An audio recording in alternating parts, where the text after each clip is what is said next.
Can you hear me? Yep, I can hear you All just right, fine. great. So what's going on, everybody? Welcome to our live stream. I'm here with Julian Kiganda. Did I say it right? Yeah, you Great, did. great, great. So for those of you watching right now, if you're watching on YouTube, I'm your host Usman Diallo from KDB Nation, and today we're gonna be talking about personal branding and social media.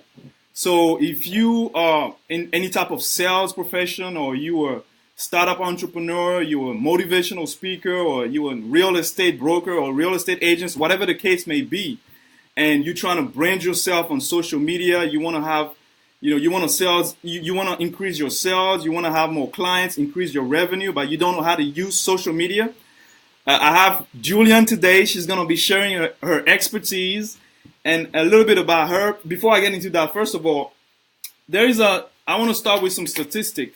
So, according to entrepreneur.com, sales representatives who use social media as part of the sales technique can actually outsell their competition by 78%.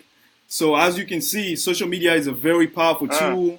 tool, for people that you really wants to, make a difference as far as take the business from one step to the next. So a little bit about Julian. She's the CEO of JBK Brand Design. She has a 20 years of experience and background in design, branding, and marketing. And she's collaborating with a lot of different organizations, with $1 million nonprofit, Fortune 500 corporations, small businesses. I mean, you name it. I think she's been featured on ABC News, NPR, NBC News, and many more. And I'm telling you, if you're watching this video right now and you're thinking about, man, I got to use social media to, really engage with my customers, my clients, and you really want to learn the technique and the strategies, the do's and don'ts, I promise you, man, she's gonna deliver today. So you're watching the right video right now, and this is some of the things we're gonna be talking. Well, we're just gonna go with the flow. And from We're here, gonna flow. We're just gonna flow. I'm just gonna let Julian take it from here. Julian, the floor is yours. So go ahead and tell. Where do you want to start? So go ahead and tell people a little bit about your story, like who you are and why. Why did you decided to get into brand and designing and what was the motivation behind it? Good question. So I think you kind of touched base on who I am. I say that I'm a transformational brand strategist. And so what I do is I design, I build, and I fix brands. And I really enjoy, I use the word transformational because my goal is twofold. It's one, to help transform lives with the brands that I work with. And then also to help transform those brands so that they can have a greater impact in the world. I think when you've been working long enough and you've done enough work, you start realizing that you want your work to have purpose. At least that's what happened for me. Okay. So my background is actually in graphic design. I have my degree in graphic design. I actually have a love for fine arts. That's my first love is fine arts. I don't do it very often. But when I found out in high school that I could combine my love of art with technology, I was hooked. I was like, okay, this is what I want to do now. I have to say that my African parents were not very happy about that. Because they want us to be doctors and lawyers and engineers and all that good stuff. And none of that was for me. You didn't want none of that. You're like, nope. No, wasn't for me. For me. I respect all those who that is their calling. That was not my ministry. Okay. So went into graphic design. I actually work at a wonderful nonprofit for 2.5 years. And then, the entrepreneurial bug hit. And part of that is just because I saw that growing up. My parents are both entrepreneurs. I knew I always wanted to have my own business. And it's so interesting because my daughter found my high school yearbook about 3 or 4 years ago. And she opened up to my page. You know how you write what you're going to do 10 years after you graduate? Okay. So she brings me my book and she's like, Mommy, do you realize that you wrote this in your high school yearbook?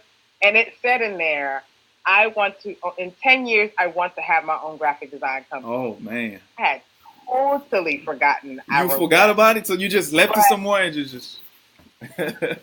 I I totally forgot. But I say that because I'm always stressing to people the power of your words. Mm-hmm. What you think, what you say, what you write. I'm telling you, I've seen it so many times in my life where your words have power. And I think people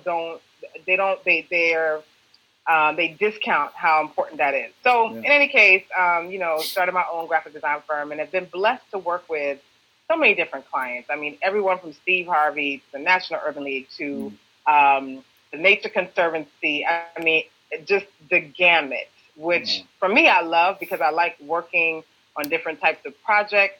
Because at the end of the day, it really is all about the same skill, being able to tell a story in a way that's visually and verbally compelling to your audience. And so that's really what I do. Yeah, and that's one thing you talk about a lot, being able to tell your story. And I know last time when we spoke on the phone, that was one of the topics that we kind of like got into.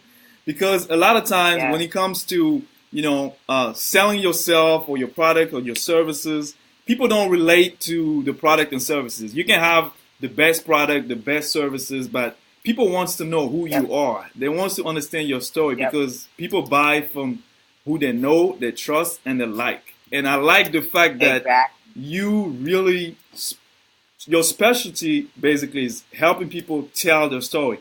And sometimes people have a hard time doing that.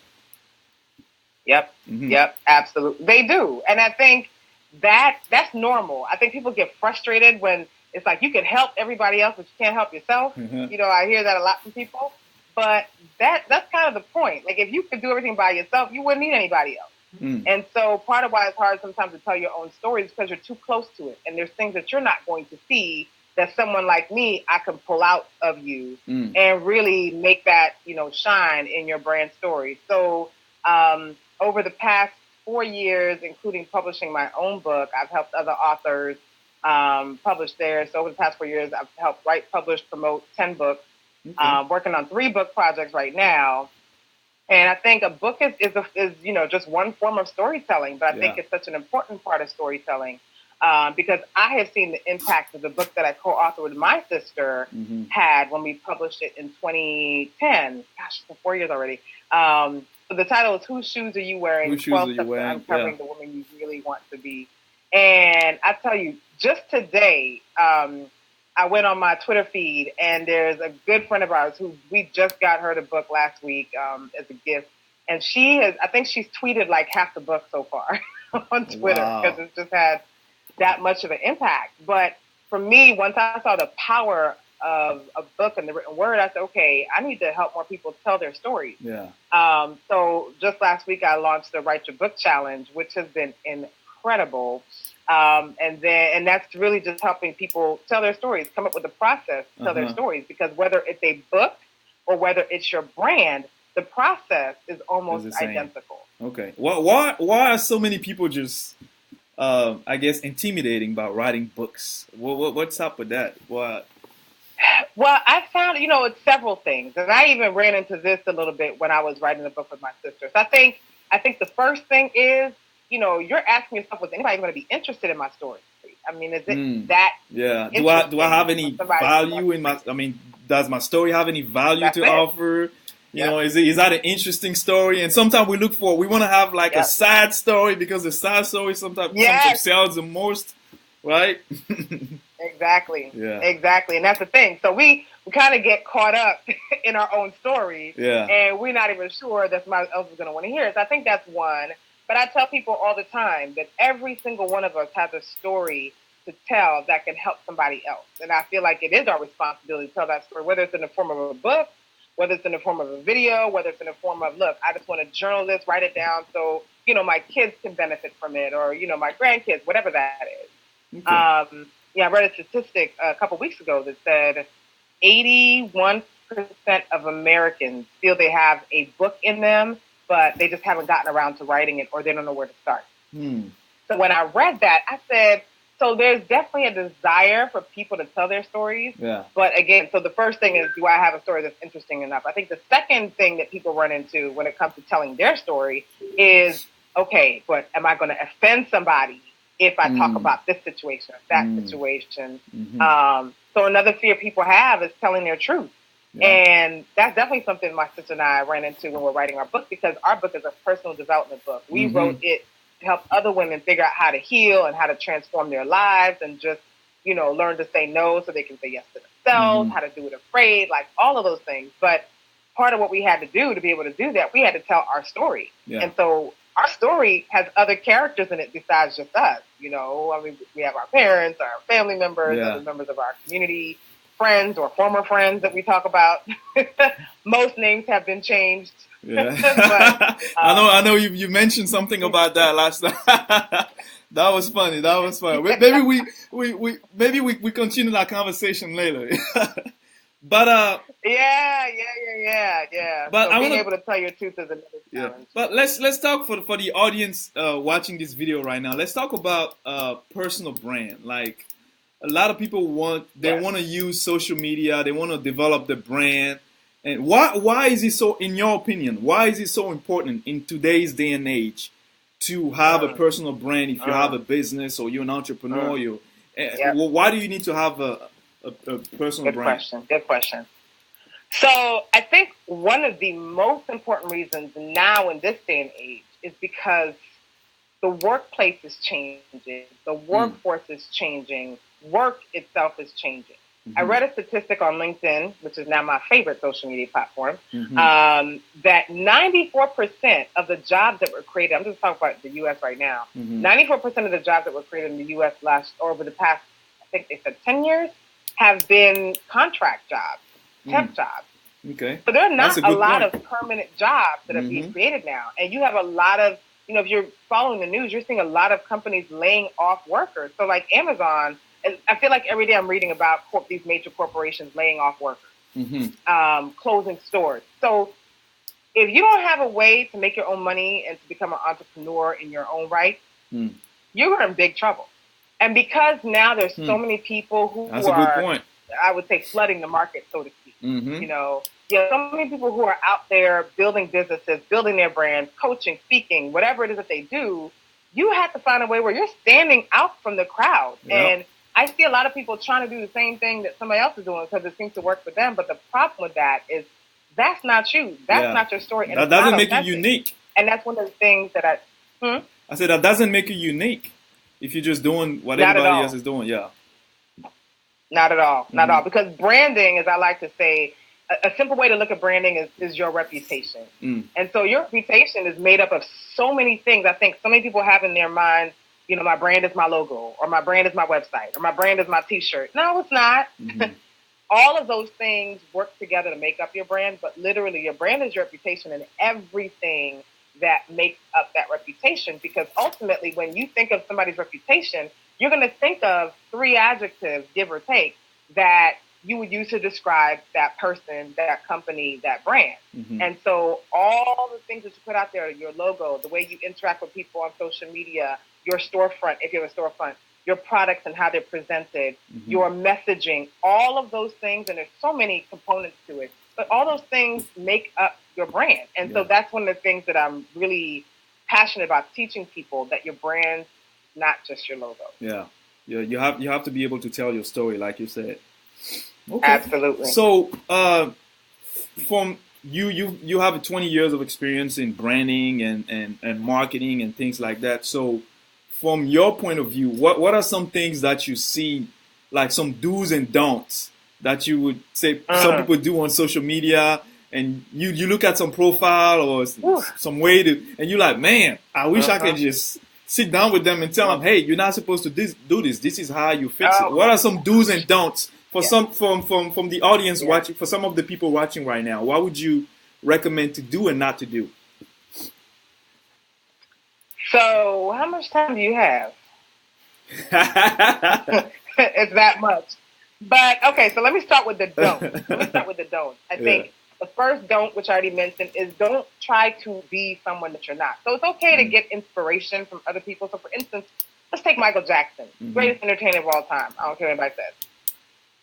So he took, things that he saw from James Brown and other artists, and he incorporated those things into his style. He made them his own. So he used them as inspiration. He did not outright go and copy exactly what they did. He took those things and made them into his own. So, you know, I think people need to understand there's a big difference between inspiration and imitation.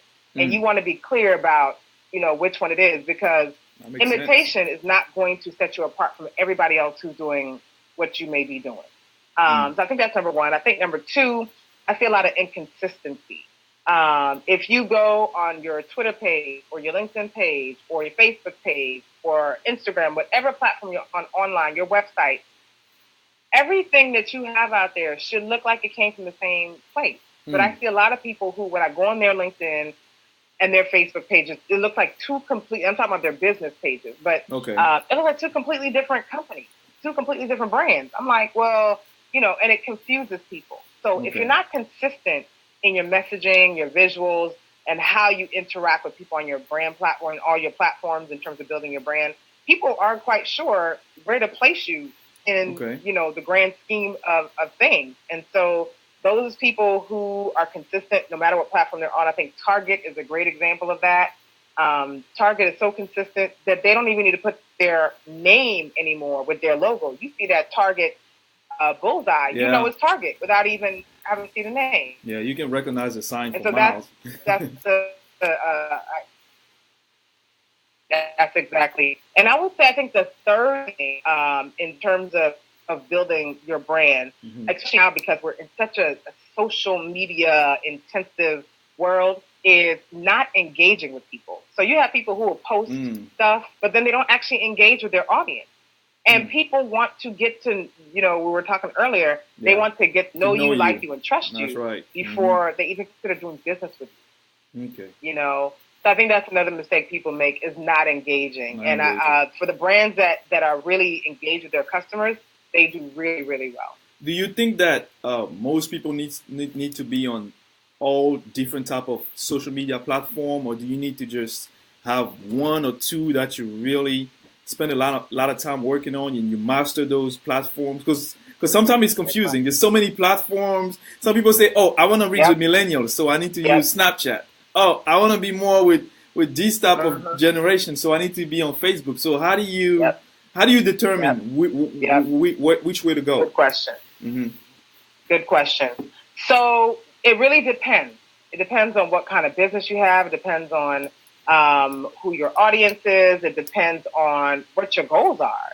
So I've seen people who have maybe 300,000 people following them on LinkedIn, and they only have maybe 1,000 people following them on Twitter because they're just not active on Twitter. But they have found that their sweet spot is LinkedIn. So that's where they spend most of their time. And then I've seen people who have, you know, huge followings on every platform. So that's like a two-part answer. I think one, you don't have to be active on every platform, but you should have a presence on every platform. And I say that because you don't want somebody else taking your, you know, social media handle and then causing brand confusion. So if somebody's looking for Julian B. Kiganda and I haven't claimed my handle on every single one of those platforms, somebody else can claim that and then post whatever they want. And people are going to be like, well, that's not who I see on LinkedIn. So you don't have to be active, you know, on every single platform, but at least claim have a your profile. social media handle on that platform. Okay.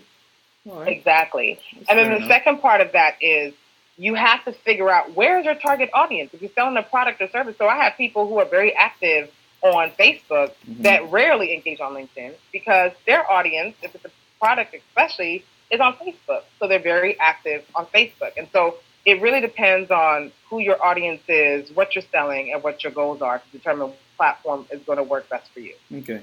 So you need to first, if I can recap what you said, first of all, you need to make sure you understand your target audience. You need to know where your people are. You need to make sure that you meet them where they are.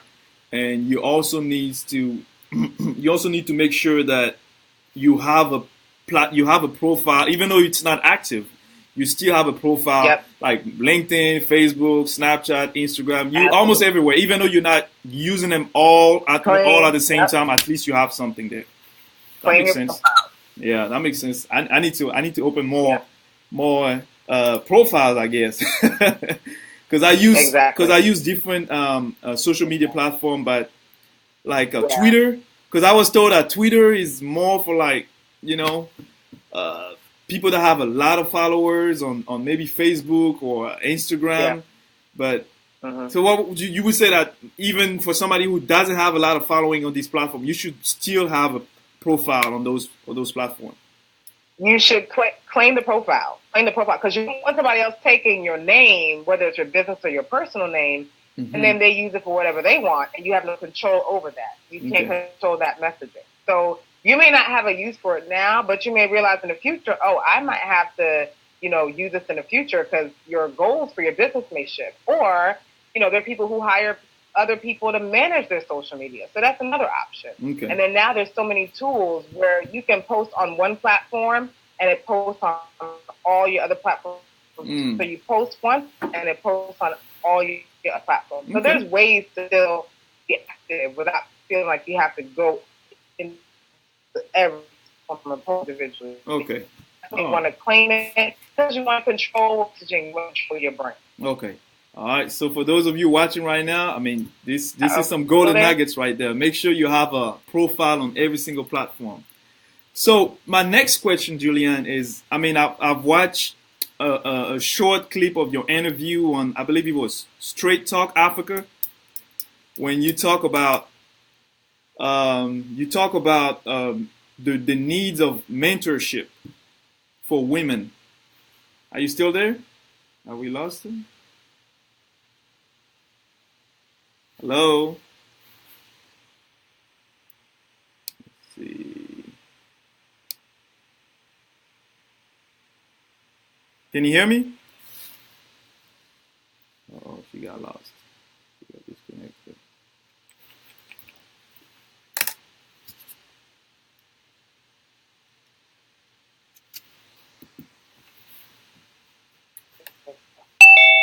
You're back. Hi. All right, great. I'm back. I'm not sure what happened there. I don't know. We had some technical difficulties. So anyway, so I was talking about, so I watched a short clip of your interview on Straight Talk Africa, where you were talking about, empowering the needs of mentorship and women and how to empower women in mentorship. And I thought it was a very interesting topic. And here's why. I'm in insurance and financial services. I'm one of the expansion leaders of our company here in Austin. And we're one of the fastest growing financial services in America today. And one of the reasons why we've been able to be as successful as we are is because 53% of our company is dominated by women. It's a very... There you go. And, I think I ran into an article that was saying that it's a company called BNP. It's a wealth management company. And they say that they found that when companies are led by women, they make an average of 13% more revenue. I thought that was pretty interesting. Well, what's your take on that? Because you're pretty big on mentoring women. I mean, you talk about how a lot of women in Africa don't have the opportunity that some people might have here, like being in a state in America. Yeah. So, like, what's your take on that? The future of women in business and in the workplace. Yeah. So I think that's a really interesting statistic, but I'm not surprised by that at all. I think the reason why they probably do better, I think it's a couple things. I think as women, we naturally have it in us to be nurturers, and so that feeds into our need to build relationships. And as you know, business is about relationships. That's right. So I think women are just better, not just at building relationships. They also don't necessarily have their ego, keeping them from really seeing opportunities or, messing up relationships that they shouldn't because of their ego. But I really think a lot of it just has to do with our inherent nature to nurture and to build relationships. And business is about relationships. So I'm not surprised by that at all. And I think women just tend to, although there is, that whole idea of, okay, women can be catty and this and that. But in my experience, I have seen like women really work really well together. I mean, when they got a common goal, it's like, watch out, we getting this done. So, so I think a lot of it just has to do with the fact that we're just more about doing the work and not about, the ego and about building relationships. And so we tend to read people better. Yeah. I think. Yeah. Women are women definitely have a gift when it comes to building relationship. Because we think differently. So, speaking of women and building relationship and empowering women and mentoring a lot of women. You published 2 books, right? I believe. I think 12 Steps to Uncovering the Women You Really Want to Be, and Whose Shoes Are You Wearing? That's actually the same book. Oh, that's the same book? Same book. Oh, yeah. okay. Yeah. So, what was the reason behind writing the book? And was it just inspiring women, or was it something else? Or maybe is that related to a personal story to yourself? I mean, why did you want to write a book about that? Was that? Yeah. So it actually started with a conversation that my sister and I had in 2013, where she works with moms and helps them realize that they don't have to give up on their dreams just because they're mothers. It's about just figuring out how to juggle all the balls and still reach their goals while not abandoning their responsibilities at home, and it's possible. So her and I were talking, and I work with women, and when I say I work with women to transform their brands, before I can even transform their brands, I got to first make sure their mindset is right. So a lot of that takes the transformation of the mind. And so her and I were talking one day, and she was like, I need to come up with a product that I can create for my clients where they don't need me there. They don't need my time. I can just give them this tool and they can use it to, start working on whatever they need to work on in their own lives. And so I said to her, well, both of us are about transformation. I mean, yes, you work with moms. I work with entrepreneurial women. Why don't we just write a book together about transformation? And so that literally is where that came from. And so as we were writing the book, we recognized that a big part of what we wanted to convey was how our culture. So I'm originally from Uganda. I was born in Uganda. My mother is Rwandese. And so we had to speak about how our culture really shaped who we were and how we overcame certain challenges, because we hadn't seen, there's a lot of personal development books out there and self-help and all that. Yeah. But we had never seen one that really spoke about it from a cultural perspective. Okay.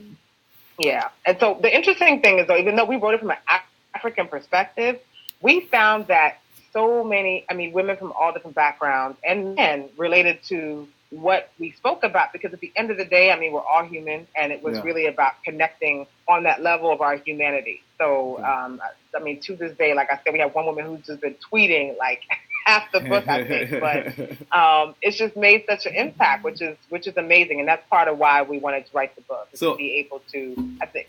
So how can people find the book? Is it on Amazon? It is on Amazon. Yep. So people can find the book. Okay. Whose shoes are you wearing? 12 Steps to Uncovering. Whose shoes are you wearing? So for those of you watching right now, the name of the book is Whose Shoes Are You Wearing? So Julian, it's been a really good time, chatting with you and sharing your expertise. I want to give a quick shout out to some of the people watching the video right now. Adrian, thanks for watching, man. Mr. Ben Bill, thank you for watching. Mohammed Bayo, thank you. Gidi Agepo. Amadou Ba, thanks for watching, man. Bill Rogers, Musa, Augustic, hey, man, I hope you're killing out there in Dallas. Our Team Salau, appreciate it, man. Bill Rogers. All right, so, Julian, like I said, thanks again for, sharing some golden nuggets, some knowledge with our audience today. I really appreciate your time. And so, where can people find you? If people need some help with the brand, how can people find you? Because I know you're on different type of social media platform. Yep. I'm actually really easy to find. So I have to practice what I preach. I'm consistent on every platform. Okay. You can just find me at Julian B. Kiganda on pretty much every platform. What does the B stand for? What's B? So B and well, as an African, you're not gonna lose your mind when I say this, but sometimes we have these names, people are like, huh? What was that? So my middle name is actually from my grandmother, and it is Bachiali Wawe. Bachiali Wawe. That was good. Bachiali Wawe. Yeah. Okay. All right. Cool. Yeah. Nice. Yeah. Hey, once again, thank you so much, Julian, for sharing some golden nuggets with us, and it was really a pleasure. I appreciate your time. And like I said, people, if you need some help with some personal branding or you have any type of questions, make sure you check out a website. I think it's Julian. Is it JulianBKiganda.com? Yep. Yeah, JulianBKiganda.com. And make sure that you reach out to her, and she'll be more than happy to help you. So thanks again, Julian, and have a My wonderful pleasure. day. All right. Sounds good. Thank you. Thank you, Usman. Let me see. So I end this right here.